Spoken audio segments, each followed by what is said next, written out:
Sean Strickland has the worst fight style in the UFC at the moment. Now, what do I mean by fight style? There are two example fight styles that I'm going to be using this video to try and suggest why Sean Strickland sucks. The first one is Khabib Nurmagomedov's wrestle-based style. So Khabib takes the fundamentals of wrestling and he adapts it to MMA. So what Khabib would do is he would press his opponent up against the cage. He would then use the cage to try and land a double leg, which is a wrestling fundamental, and then take him down, tie up the legs, and basically just manhandle him on the ground and land nasty ground and pound. Another one is Israel Adesanya's kickboxing style. He would use kicks to try and set up his strikes upstairs using his hands. So he would use leg kicks, body kicks. Obviously, you know, there's a meme about Adesanya who just fucking leg kicks his way to a victory. But, you know, it's there. It's a kickboxing style. That's his style. Both of these styles have their pros and their cons. So, for example, Khabib's, if he can't land a takedown, he's kind of screwed. We saw that against Glenson Tebow. Now, Adesanya's is the same. You can't out-kickbox someone if you're on bottom position on the ground or held up against the cage. Sean Strickland, his main problem inside his style is his lack of damage. So in MMA, we use a thing called damage-based scoring. And all this means is we score each round based on whoever did the most amount of damage that round. So a practical example would be fighter 1, fighter 2. Fighter 1 lands more damaging blows in round number 1. He wins that round. Very simple, very easy to understand. Both the wrestling style and the kickboxing style have their ways of achieving that damage. So Khabib Nurmagomedov, he would take down his opponent, then land nasty ground and pound, and just basically just beat the shit out of the guy and mentally break him. Israel Adesanya, it's to kickbox him, it's to land kicks, leg kicks, land body kicks, maybe throw a few jabs upstairs, jabs, crosses, and basically just strike his opponent on the feet, land more damage than him, or possibly score a knockout, which we saw against Robert Whittaker and many other times, and Alex Pereira, and he's done it many times throughout his career, both kickboxing and MMA. With Sean Strickland, his style revolves around a high volume jab and a teep to the body, which they're not that powerful of strikes. He rarely mixes in power shots or takedowns. Now, what this means is his fights tend to look like this, where he lands 30 strikes, but his opponent lands 15 big strikes. There's no clear winner inside this scenario, meaning that he has every single round of his fight, or his fights are close rounds, meaning that he has the most split decisions in the UFC, in UFC history, most split decisions at 6.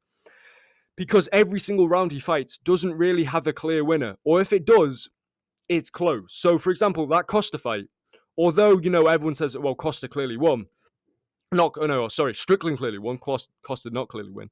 Every single round of that fight is close. If you rewatch the fight, you go, okay, well, Strickland is winning this round, but Costa's landed this amount of leg kicks, and Strickland's landed a few teeps to the body. So it's like, you know. But because every single round is so close, it leads him to get robberies or get robbed. And he obviously blames the judges and said the judges, you know, they just don't like him and don't like his personality. So they just rob him of fights, apparently, which is his excuses. Like he said it multiple times that, you know, especially with that Dricus du Plessis one at the top, where he fought him in Canada, he basically said, oh, well, the judges are Canadians. The Canadians don't like me because my takes are so, you know, conservative? I don't fucking know. But you know, that's what he says. He says, okay, well, the judges just don't like me. But it's not because the judges don't like him. It's because his style is very, you know, it's very close round. It's very, you land 30 strikes, he lands 15 big strikes. Who do we give the round to? Because it's down to judges' perception of the rules of MMA, which is damage-based scoring. Did the 30 strikes that he landed cause more damage, or did the 15 big strikes cause more damage? It's weird.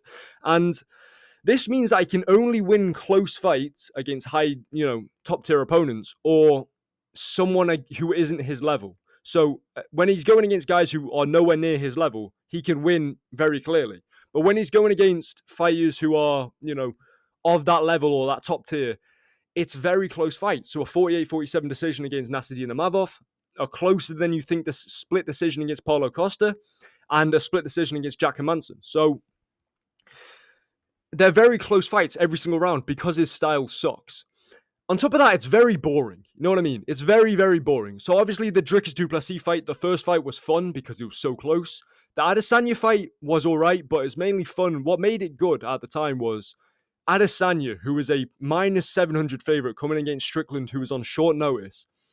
And Strickland's piecing him up with a jab and a teep. That's what made the fight so fun and entertaining, because you're just watching Adesanya, the arguable go to the division, get pieced up by this random guy from America. So that's what made that fight so good. And then Strickland won the title, and the Costa fight was boring because Strickland was effectively just high kneeing, teeping his way to a victory. The Mavov fight was boring. The Hermanson fight was boring. And it doesn't help that Strickland says at every single press conference, we're going to go to war for you guys. For you fucking guys, man. For you guys. And then he proceeds to put on the most boring performances you've ever seen. So in conclusion, Sean Strickland's style has terrible damage output, meaning that every single fight is close, meaning that he gets robbed every other fight, then he complains about it. And on top of that, it's a boring style, which lowers his stock as a fighter. So with those 2 points together, I would say pound for pound, he has the worst style in the UFC at the moment.